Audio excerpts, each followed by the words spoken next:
Welcome to the All About Audiology podcast. I'm your host, Dr. Lilach Saperstein, and today I have with me Madeline Cheney from Utah, who is also the creator and host of the Rare Life podcast, which is a podcast for parents whose children have rare disorders.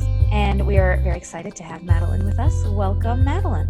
Thank you so much. I'm so happy to be here. And I'm so happy to have you on the show because one of the things that we have not talked about yet so much is children who are deaf plus or have multiple things going on and challenges in different areas, medical concerns, social concerns, all these other things where hearing loss may or may not be at the top of the list of priorities for themselves and their families. So I think this is a very important population, very important topic, and I'm really excited to chat with you today.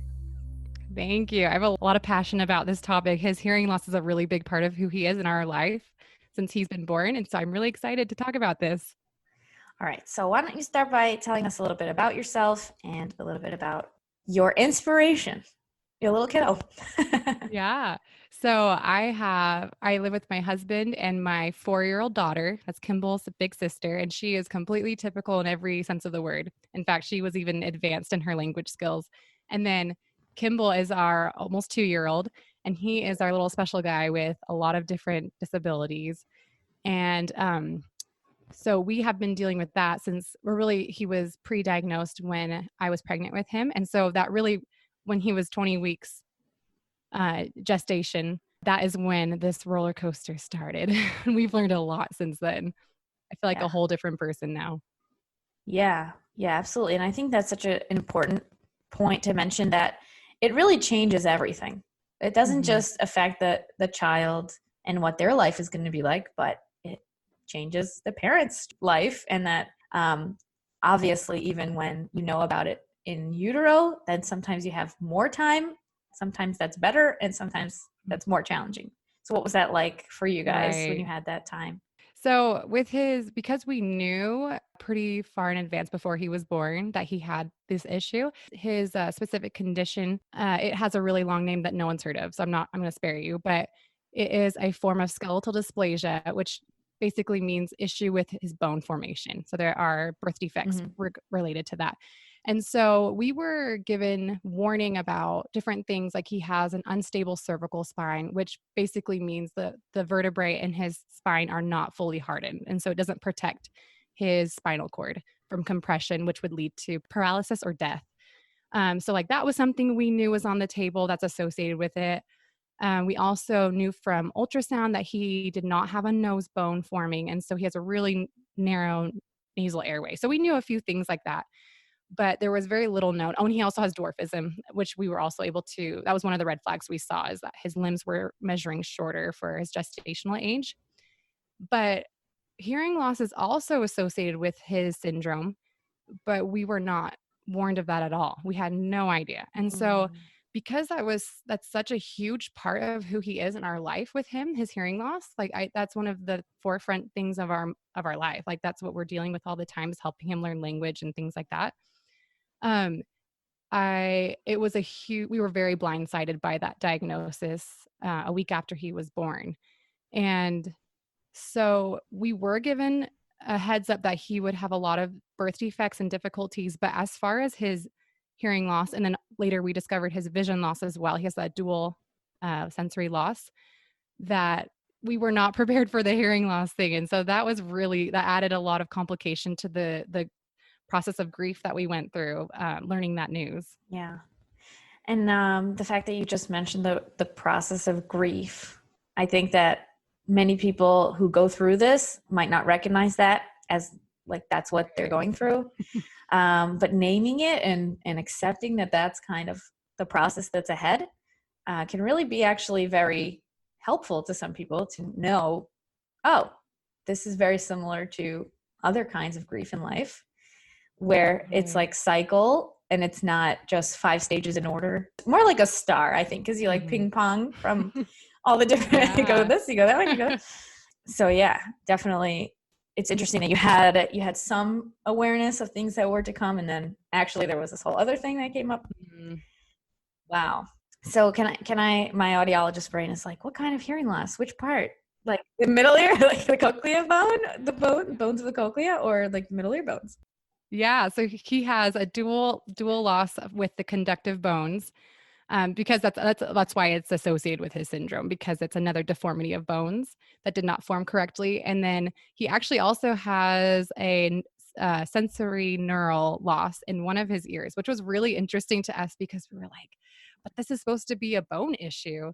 And there are other organs involved, like his vision loss. He has an optic nerve hypoplasia, so that just means that nerve is short. So there are other organs involved, but that was kind of interesting to us. And his hearing loss is he is mild to moderate in both ears. But yeah, it's very interesting. The cochlea is housed in a bone, the temporal bone. So even though sensory neural is more about the nerve cells, definitely bones are involved. So yeah, Yeah, it's been a while there you since we've go. gone over like the anatomy of the ear with his audiologist and stuff. It's been a while. So was he born term? Yeah, he was. And that right there has its own story. But briefly, I had a lot of excess amniotic fluid when I was pregnant with him. And that was part of his issue where he wasn't swallowing the fluid like he should be, like most babies do. And so I had a lot of excess fluid. So I got really big. And he wasn't that big when he was born. He was 6 pounds, like my daughter. I have small babies. And we had a scheduled induction, and it was at 38 weeks. And it was kind of this like, will he make it that long? Like, will he be born quite early? Because your body thinks that you're further along because your uterus is so big because of all the extra water. And so that added a really big fear into that. But he was born term, and so he was born a healthy weight. I think he was 6 pounds 8 ounces, and so that was really helpful. In hindsight, I don't think he would have survived if he'd been born premature. So I'm now looking back, I am really grateful that he made it that long. That's amazing. Oh my God, you just gave me chills. Yeah.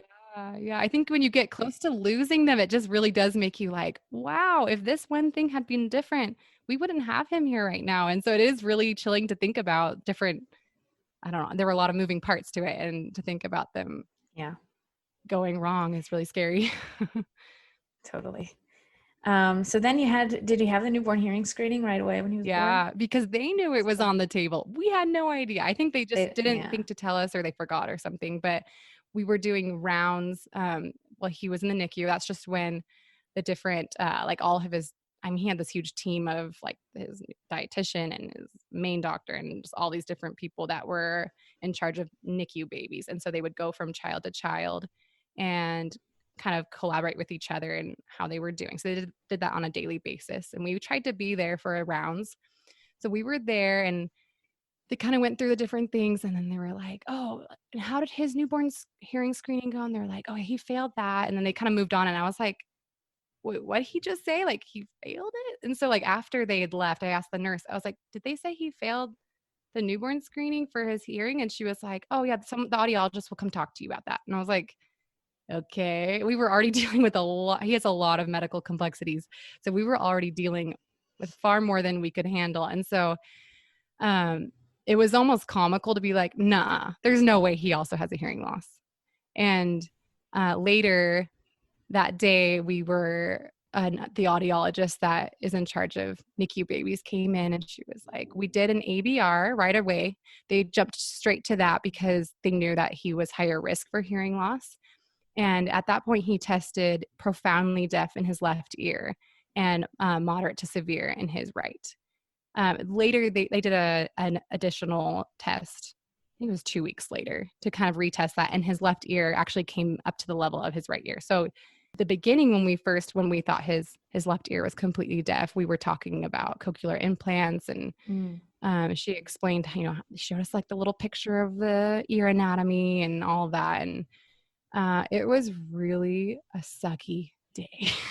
I wrote that. I was looking through my NICU journal where I recorded stuff about when he was in the NICU, and that's what I wrote about that day. I was like, today we found out he is deaf, and what a sucky day. And it was, one way I can describe it is it was kind of like our son Kimball was like this house. And we knew a bomb had gone off inside. And we knew that there were certain casualties. Like we knew like his neck, it was not stable. And we knew that he didn't have a nose bone. But then it felt like we were walking through the wreckage and finding these other casualties, like, what, his hearing? Like, we thought he'd have that. Like, that's gone too. And like these different parts of him that were broken. And later we found out about we had a lot of other diagnoses that we later learned about, like his vision loss. And it really was a grieving process of a part of him. It felt like it was gone, like it had died or something, like this life that we had envisioned of him just hearing typically, like we just expected that, and to all of a sudden be thrown into that.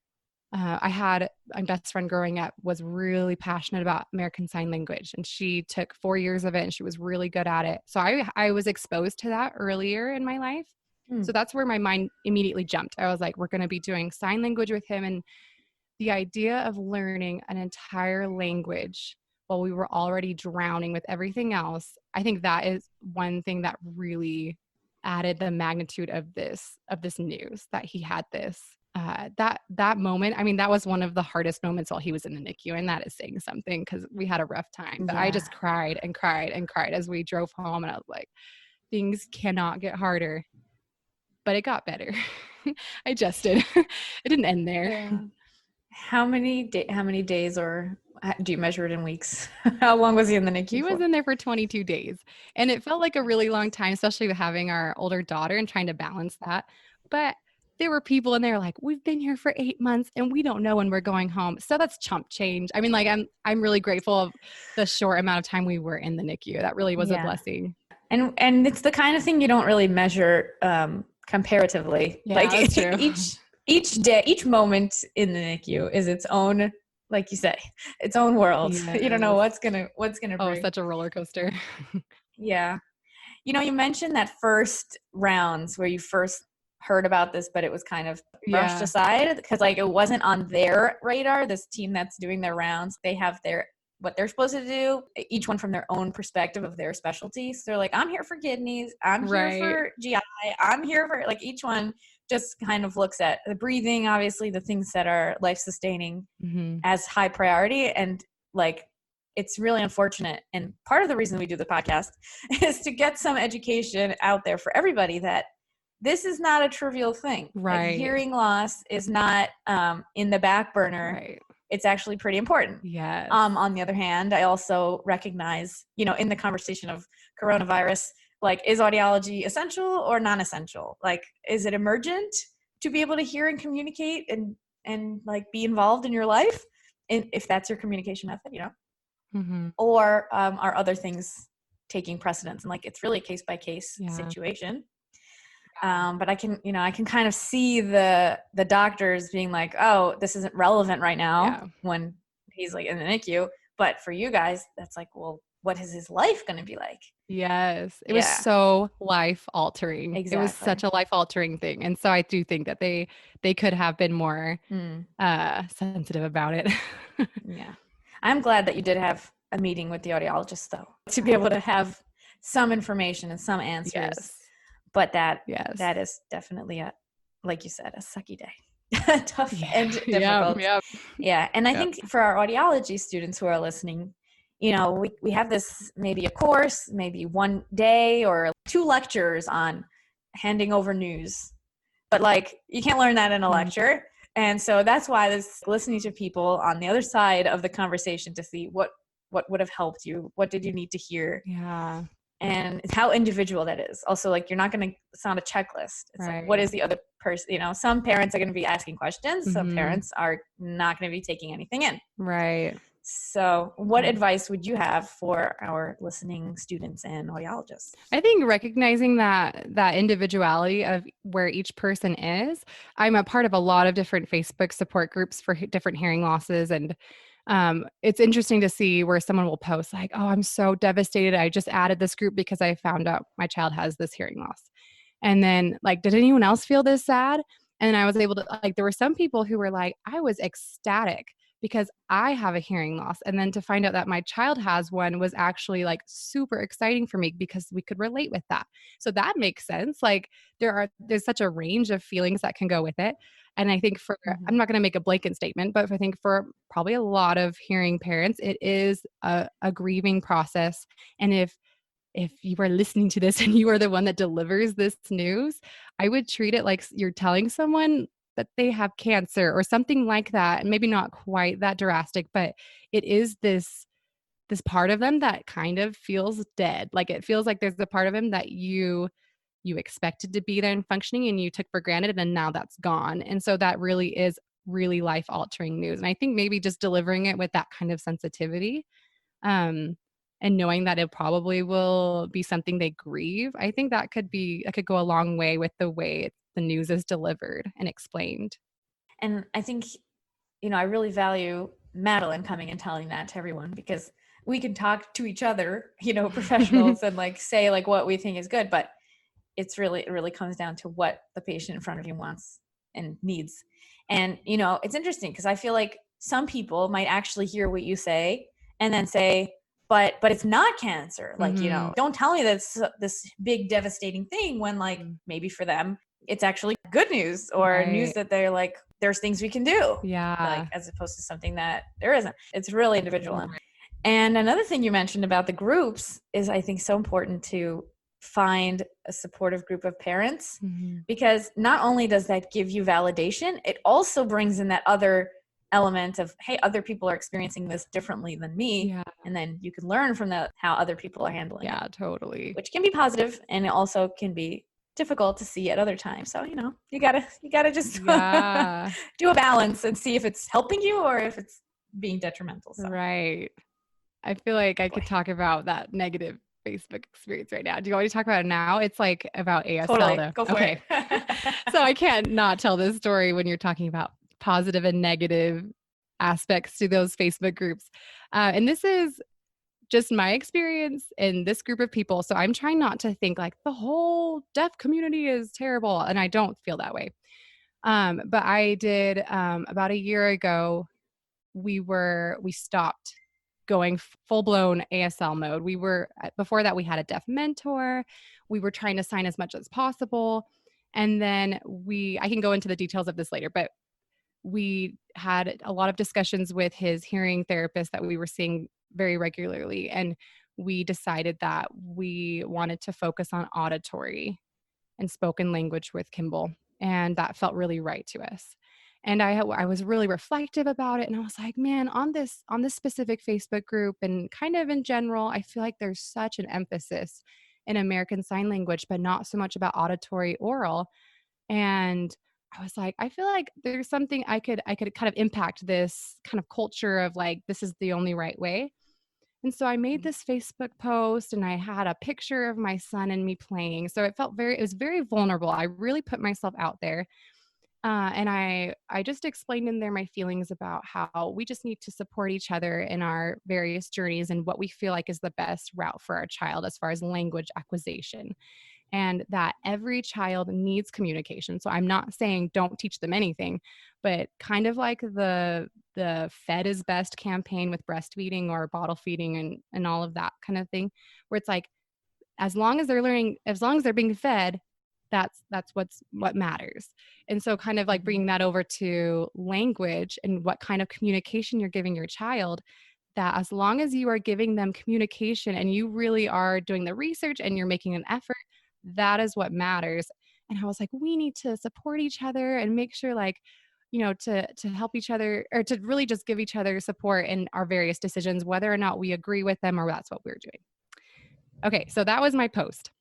And then Mhm. in response, I got this onslaught of the most personal attacks I have ever received. I was floored. Like I felt so bullied. There were these because I kind of explained in my thing, I explained like my son has this issue, has this issue, has this issue, like all these birth defects. These are what we're dealing with. And I kind of used that as like the beginning of my post. And they were like, well, my child has issues too, and I'm teaching them ASL, and you're depriving your child, and you need to teach them right away. Or like this one mom ended with, well, your child is going to fail. Good luck playing catch up when you realize that they need sign language. And there were just these like comment after comment of these really mean personal attacks. And I felt so vulnerable and just hurt. I was so hurt. And I honestly had a lot of trauma from that experience, which sounds dramatic. But because they were such personal attacks telling me I was depriving my son, that I was a bad mom, like they literally were saying that That wasn't I'm not this sensitive little woodland creature. I'm really not. And having those attacks, especially at back then, because a year ago I was struggling a lot, but Kimball had a lot more going on. We've kind of leveled out now, like where we kind of have our groove, but we were really struggling. And to have those attacks from these other parents where I was like, but you know what I'm going through. You know how this is, and you're attacking me. And we're this place I was expected to get all of this support. And there were some people who were brave enough to say like, that's great. You're right. I loved reading this. I needed to hear this. But there were those personal attacks I went through my therapist to recover from. They were that damaging. And it really helped me become even more passionate about what I wrote, that we do need to support each other. Like, oh my gosh, this is the perfect, like, you are proving my point. Look at all of these attacks about the route of language I'm choosing for my child. And I don't know you, you don't know me, and you're attacking me in this way. And so anyway, I guess my point is that we do need to support each other and accept each other and recognize that every child is so different and every family is so different. And I'm learning to really follow Kimball's lead and what he needs and what helps him learn language.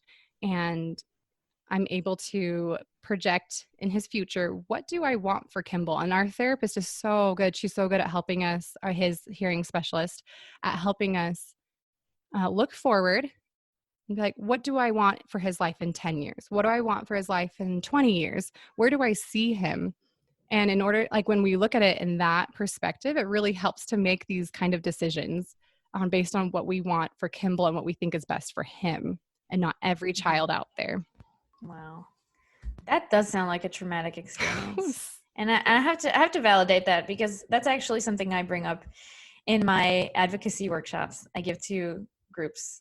Trauma is not only big, giant, devastating things. Trauma is your body's response to not being able to take in something. Like, you cannot process the incoming event. And so if somebody is overwhelmed, like nervous system in their body, by incoming information, that could be someone yelling at them, that could be someone cutting you off in traffic. Like, it's more about your state and what you can hold, like your capacity to take things in, versus what the actual thing is. Right. So usually really big giant things like car accidents, death in the family, losing your job, like those are usually traumatic because they're a lot to handle for even someone with a high capacity. But it doesn't mean that people have higher or lower capacities as a judgment, but more of a like how much your body can take, and your psyche and your nervous system and your past experiences and your childhood and all the things that make up who you are, your personality, your resilience. And trauma is not something to be ashamed of. It's actually something that shows you the places where you are vulnerable, like you said. Right. So you were coming already from a place of being so vulnerable. Yeah. And then this thing happened where people, perfect strangers, were attacking you for your choices, specifically where you thought they would be supportive. I expected support. Yeah, I expected this like rallying. I was like, this will be so great. Yeah. And it was the total opposite. Yeah. Yeah. And kudos to you. Kudos to you for having a therapist and processing that trauma, because otherwise what happens with trauma is that it just keeps cycling and coming back to that. You keep getting triggered back to those difficult things. Totally. And so you are amazing. Oh, thank you. Try and move through that. And now here you are talking about it and doing a podcast and supporting other people with this exact message. So that is like the I hate the people who are like, I'm grateful for my trauma. Like, no, I'm not grateful for it, but I beat it. I'm not letting them control me anymore. I kept like that thread, like those comments kept coming back in different situations. And it was great to be able to work through it, because we were working through other stuff. And she was like, okay, are you good? And I was like, I feel like we need to work through that. I mean, this doesn't, at face value, this doesn't seem like a big enough thing to have to work through, but it was traumatic. So I like what you said. Like, it doesn't matter. It doesn't have to be a big thing. Like, it was a really life-altering thing for me, just because it affected the way I felt about myself, and it kept coming back in different ways. And one example of how it came back is after that. Do you know, I felt so much more turned off about American Sign Language. I wasn't negative about it before. I was like, I still felt like it was this beautiful language. And I did still feel like that is a great option for a lot of people. Like it's the blanket statements that I have a hard time with. So I was so turned off. So I was like, I told his specialist, I was like, we're like, let's just drop the signing. We're not, because we, at that point, we were still at least doing isolated signs. So it wasn't the whole language, but it was kind of like baby signs, but we were doing a lot of, like, we were doing, I don't know, milk and just a few, because he didn't have any words yet. And so I was like, let's just drop the signs altogether. I feel like because he knows how to sign milk, that's making it so he's not trying to say milk verbally. And so we dropped it. And I mean, he just was so confused after we dropped it, because he still wasn't able to articulate it and say anything and verbalize anything.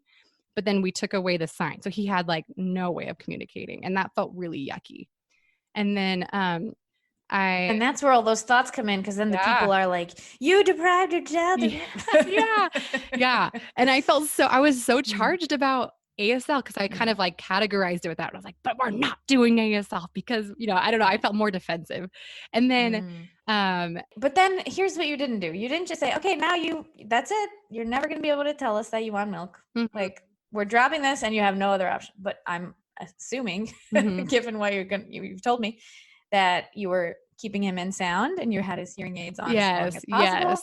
And you were creating an environment with tons of sounds and working on sound environment, and you had your speech therapist with you and you were visiting appointments. Like, you were then committed to some other version. Right? Yes. Okay. Totally. And we were doing all the right things for him to learn auditory language. It was really interesting though, because we did the target vocabulary. We were doing all the different things that we were very proactive, and he still wasn't picking up on any of it. And I think that went on, I think when I said, we're dropping ASL, because this was a little bit after that post. I mean, this is over the course of like 9 months. So once we said no more ASL, that was like for a couple weeks. That was like a 2 or 3 week period. And then I went, not like 5 years. Right. And but like during that time, I was like, this is not what we should have, like, he's not thriving with this. And so then I went to this event for Christmas. It was at the School for the Deaf. And so there was a lot of signing. And it was really interesting to me, because I was like, oh, I do love sign language. Like, I kind of like revived that, like the good feelings towards it, because I kind of became bitter because of that one Facebook experience. But being there, I was like, oh, I do love this. I kind of felt this little fire reignited inside me. And I remember this little boy interacting with his mom, and he was about Kimball's age. And he didn't have anything else going on medically, but it was really cute, because he could do his little sign, and then she'd be like, oh, you want your water? Like, he was able to communicate with these isolated signs he was doing. I remember watching him thinking, I want that. I want Kimball to be able to communicate. And if it's in sign language, that's great. Like, I felt this truth, just like, so it was so real to me. You need to be doing more signing with Kimball again. And I was like, okay. And so that was a little confusing, because I felt like we already made this decision. I was like, but we'll do signs with him. And at that time, our main focus was still auditory oral, but I felt like we needed to introduce more signs to him, so to give him more ways to communicate. He really wanted to communicate, and we knew that through a lot of different ways, but I could tell he wanted some kind of tool to communicate, because cognitively he is typical. And so he had a brain of an 18-month-old, but wasn't able to connect with us in a way of like language. And so I was super excited about that. It felt so right. And so I talked to his hearing specialist, and I was like, Angie, I want to add in isolated signs, so more like baby signs. We'll keep saying the word and going the auditory route, but using the signs as a supplement. And she was like, great, we'll do that. We'll switch that to that direction. And because I had already been learning American Sign Language before, when we were initially going to use it as his primary language, I had a lot of vocabulary back from that. And so that was awesome, because I could give him the signs for so many different things. And do you know what? The next month, he caught up for his age. He is caught up completely with his peers that are typically hearing. And when we started using those signs, he was 6 months delayed. He rocketed in his vocabulary. I think in that month that we started using the signs with him regularly, he learned 50 words. And some of those were auditory, and some of them were just signs, which then became auditory. And it was so interesting to me, because I was like, that's what Kimball needed. He needed us to be, using auditory oral, but throwing in those signs so he can see it visually. And so he could have both of those inputs, the visualization of the sign and the while we're speaking the word. And he's doing fantastic with that. So we've kept that model even now. And as time's gone on and he will know the word really well, he'll drop the sign. And then when we're teaching him a new word, sometimes we'll use the sign, but sometimes he can just say it. And so that was a great experience of just following his lead and giving him something like, okay, he really likes this. And then our plan as of right now is just when he has his auditory language down, we will offer him American Sign Language. And if he thinks that's great and awesome, we will all jump in head first and we'll give him that. But right now our priority is the auditory oral. And it was great to just see that like these things can kind of work together and give him language. You know, I sometimes hear people say that sign language can be a crutch and you don't want them to rely on it.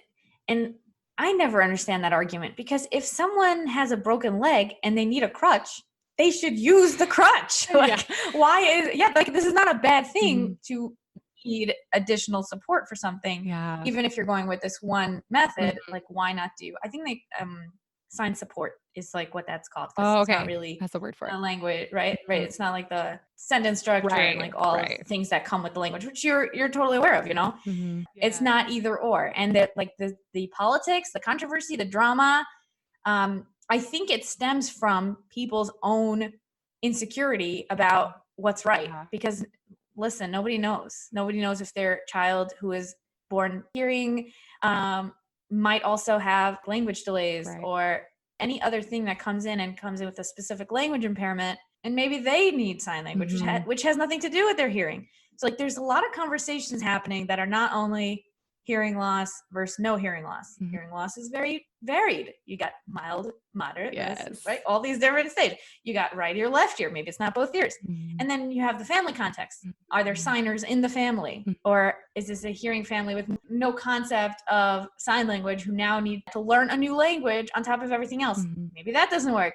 Resources. Do you have time and money and availability and accessibility to all of those things? Which is true. That exact sentence is true both for getting sign language instruction and for getting LSL, listening and spoken language. Like, what's in your community? Are you in an urban environment where you have these choices?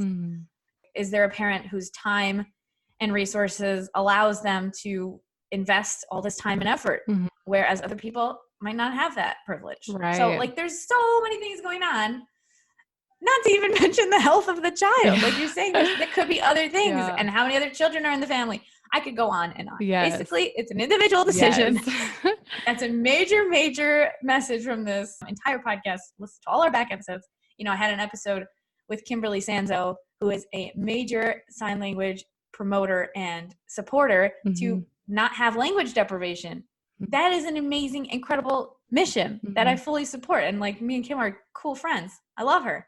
And I also interviewed someone from AV, Auditory Verbal, who brought Auditory Verbal to Israel. Like, it's a super cool story about her and her children. Elaine is the executive director of AV Israel here in Israel, where they're providing services for hundreds of families for the listening and spoken language in the Jerusalem area. Huge. Like, that is an incredible mission too. Like, both of these two missions could simultaneously exist and support the families that need the support for those things. Totally. Like, give them language. That's what we want. Like, give them communication. Whatever that looks like language for you. over speech.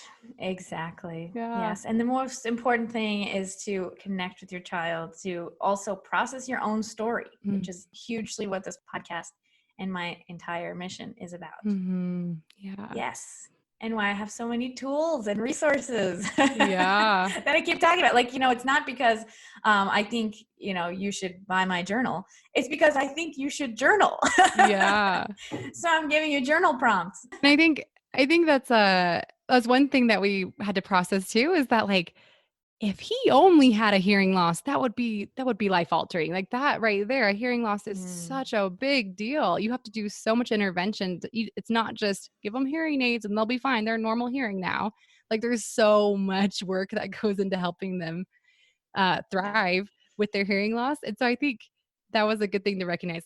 We need to prioritize here, like, what we're going to work on. And his hearing and speech development is definitely forefront of our minds, because That's so important for a child and a person to be able to communicate what they want to communicate.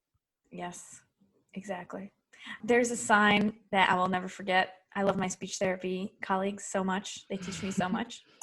And when I was working in the school for the deaf, she had a big sign and it said, a child does not only need to name things like dog, cat, hat, water, bathroom. What do we use speech for? We use speech for making jokes. We use speech for connecting. We use speech for singing, for celebrating. We also get angry and want to get angry at someone else. Like these are all communicative intents that we have with speech. Yeah. And so speech is one way to do that. But if a child is using an AAC, a device, an iPad with pictures, or any other communication method, the goal, the striving, of course, in tandem with their ability, is that they should have all of the communicative intents available to them, not just naming things. Yes. So. Yeah. That's such a huge part of just being human. Like what a joy it is to be able to communicate with other people.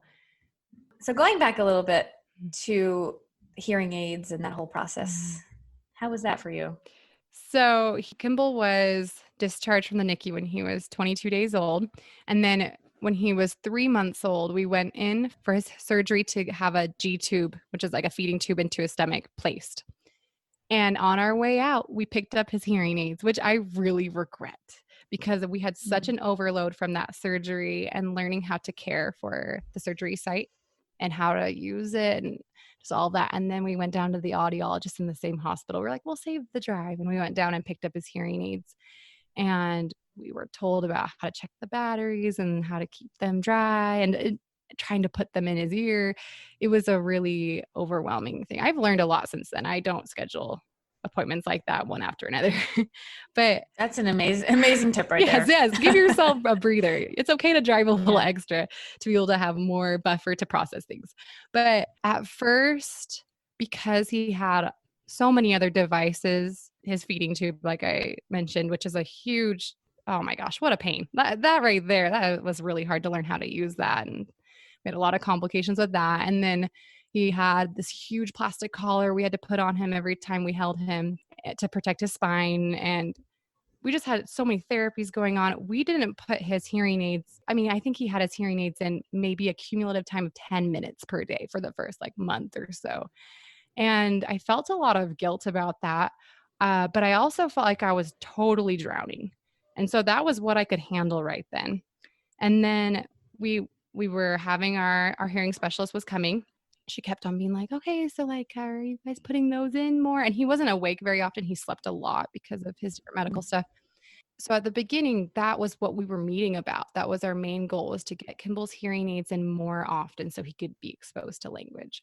As time went on, I don't remember what it was. It was like this click, like after I think a couple months of him having them, like, this is really important for him to be able to hear. I think there's this hearing loss simulation on YouTube. It's like the Flintstone. With the Flintstones, yeah, I know. Oh my gosh, I heard that and I was like, I am never going to leave Kimball without his hearing aids while he's awake. I knew he couldn't hear without them, but to hear that like muffled, distant sound, I was like, that's terrible. I want him to hear me. So it really was just a process of like feeling really converted to the idea that he really needed those and that was a number one priority. So now at this fast forward, a couple years, and as soon as he wakes up, we pop those babies back in and we only take them out right before he goes to bed because I want him to catch everything and I want him to have access to every sound that he wants. And he loves his hearing aids. He loves them like a toy. So he does pull them out and chew on them like all the time. So it's like the worst, like pop off the ear mold and pop it in his mouth. I'm like, like that's kind of terrible. Oh no. But he does love to. Please be careful. Oh my gosh, it's the worst. And then he loves when they're in. So like we'll put them in and we'll click them so to turn them on. And his eyes light up and he's like, hi, hi, hi. Like, he's like, I can hear, you can hear me. And it's really cute. He really responds really well to it. And he loves being able to hear. Have you tried out using any headbands or clips or anything So like we that? have like the little, I don't even know what they're called, but it has like we got it from his audiologist where it has like the little slip knot that goes around the hearing aid and then it clips to his little shirt to keep them tethered Right. together. And we use the little hearing cap. That works really well. So on days when he's pulling them out a lot, like if he's teething or something or just agitated, we will put the hat on him. And that usually keeps his little fingers out of his ears. We really love his hearing aids and the technology. It just opens up a whole world for us and for him. And he's so happy when he has those in and he can hear. It's really the best. That's wonderful. How old is he now? So You said? he'll be 2 in May. And Wow. yeah, so it's been a journey, but It's all really fresh. Yeah. yeah, we're still in the trenches Yeah. here. Yeah. Yeah, And how has it been for his older sister? with him just overall having a lot of extra attention because of all of his different medical complexities. He has a lot of therapists coming in and out, and we go to a lot of doctor's appointments. And it's rough. Therapists like try to include hers in some way, but I mean the whole conversation is how's Kimball doing? What's Kimball doing? Oh, he's so cute. How can we help Kimball? Kimball. And we're similar, Wendy and I. We're like she's very she likes to be like the center of attention, and I recognize that in her because she's similar to me, and I'm like this is rough to be just kind of shoved to the side. And so I think the biggest struggle really has been during appointments, like whether they're medical appointments or therapy appointments. As soon as the therapist comes in, she starts having a really hard time not like hitting and acting out and trying to get attention. So that's been a rough adjustment, but it's also been a process where she has become so much more loving towards him, where before she just kind of hated him. Like there really were no positive interchanges with them. But now she's a lot more interested in him and loves him. And she also, as a side note, when we were learning ASL, she loved the little signing time videos and she picked up on it so well where it makes me happy to picture in the future, like when Kimball has his spoken language down and stuff, and maybe we could show him a few of the signing times because it's a fun way to expose them to sign language. And it's fun to picture, like, maybe he'll love it too, like she did. But she really picked up on it. And there was even a point that she knew more signs than I did. And that was really fun to see her involvement in kind of his hearing loss world. Yeah. Kids have really an ability to acquire languages. Right. That's just that 0 to 3 right there. Yeah. And then like 0 to 3 is a critical period for language acquisition. And then you have till about 8 or 9 for it to be mother tongue level. Oh, okay. Some studies kind of move that to like puberty, like 11, 12. So like if someone learns a language before that age, it could be like as a native language proficiency.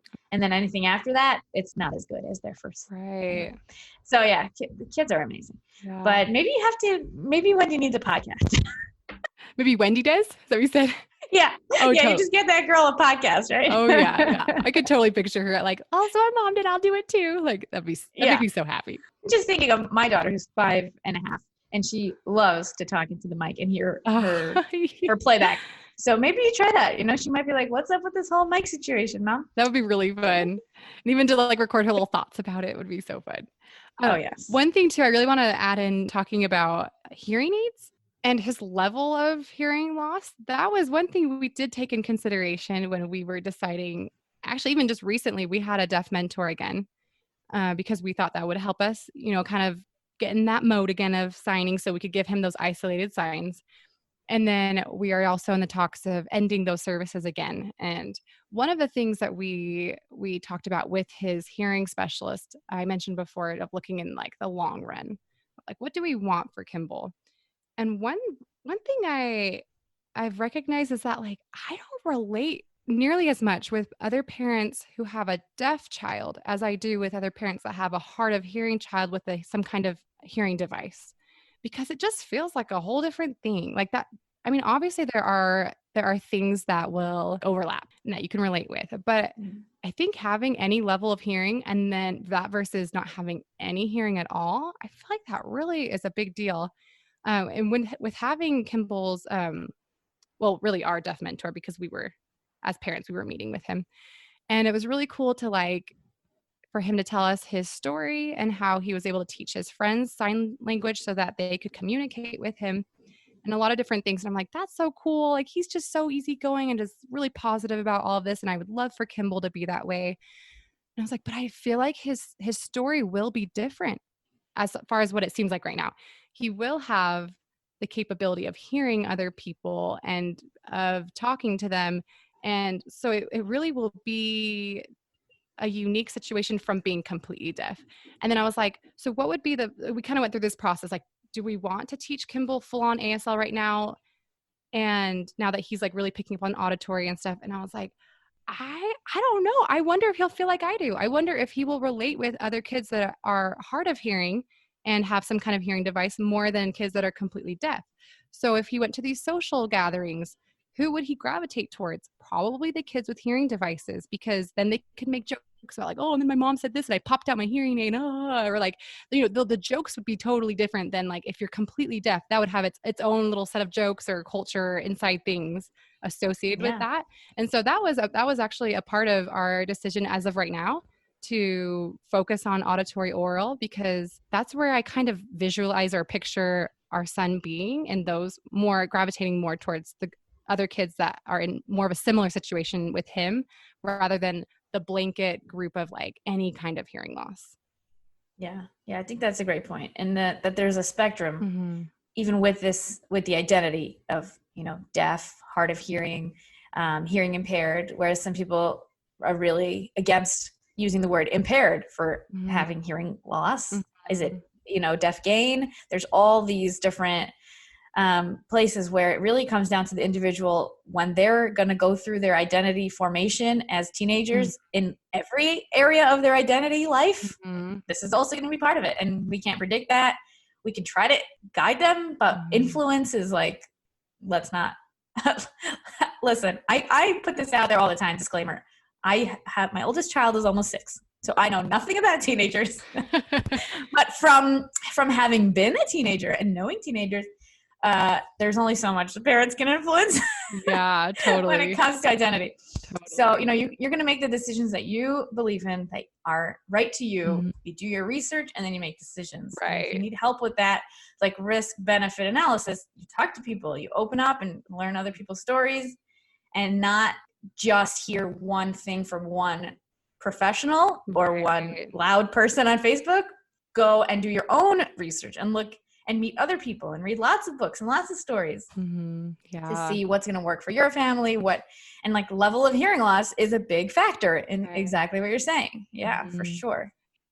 Also, educational placement is this big next decision after the first couple of years. Then you're coming into like kindergarten. What do we do now? Are we going deaf school? Are we going for trying to mainstream, something in between?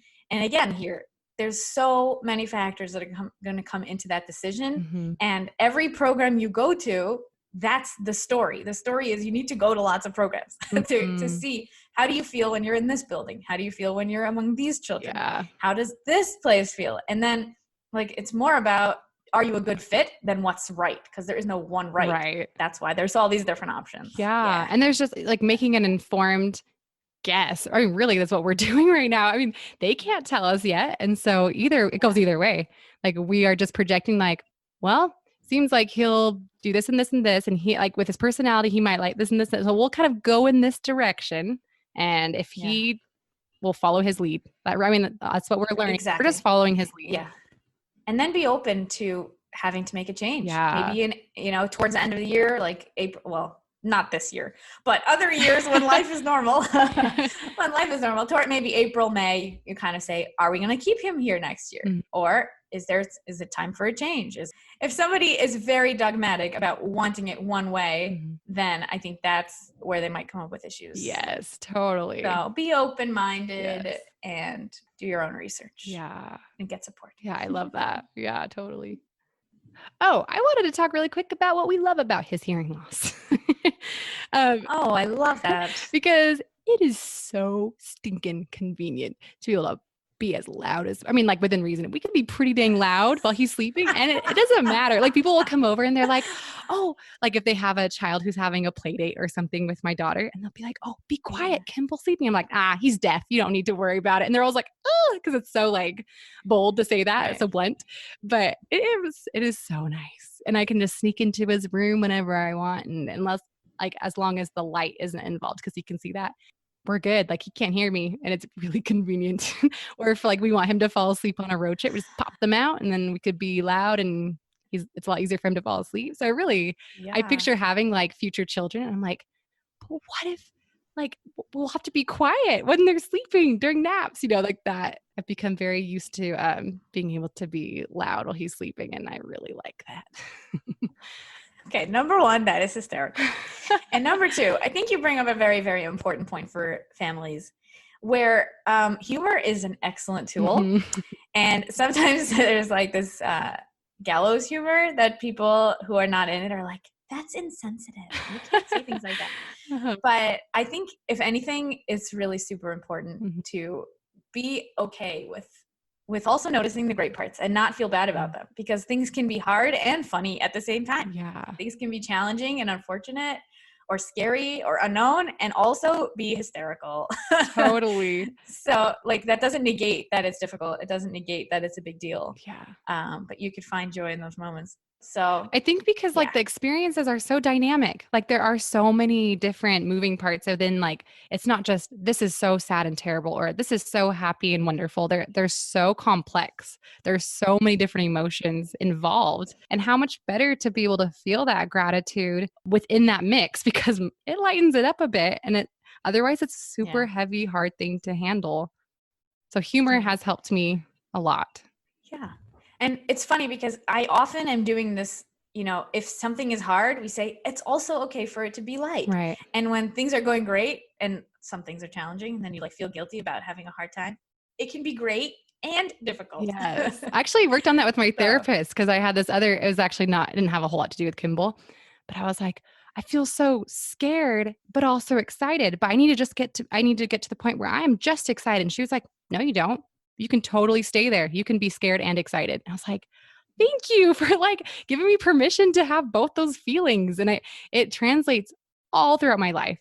Like it wasn't even, I don't know, it was probably like 6 months ago she told me that, but like now I'm like, I feel so much permission to feel what I feel and be okay with it. And that's been great. That's a piece of advice too. It's so life-changing because it changes every day of your life. And that is so worth it. You do therapies for your child and appointments for your child, and you matter too. Yes. If that is not a great way to end, I don't know what is. Thank you, Madeline. Thank you so much for joining us. This is the All About Audiology podcast. You can find the links to the Rare Life podcast over at allaboutaudiology.com, where we will also have a full transcript and links to follow Madeline. Yes. Instagram, Facebook. Yes, all of it. Okay. So we'll put that all in the show notes. Thank you so much for listening. And as always, I am looking forward to your responses, any questions you might have, and it might end up on our All About You episode, where every other episode is about your questions and your comments. Thank you for joining us. Thank you so much. I'm Dr. Lilach Saperstein, and this is the All About Audiology podcast.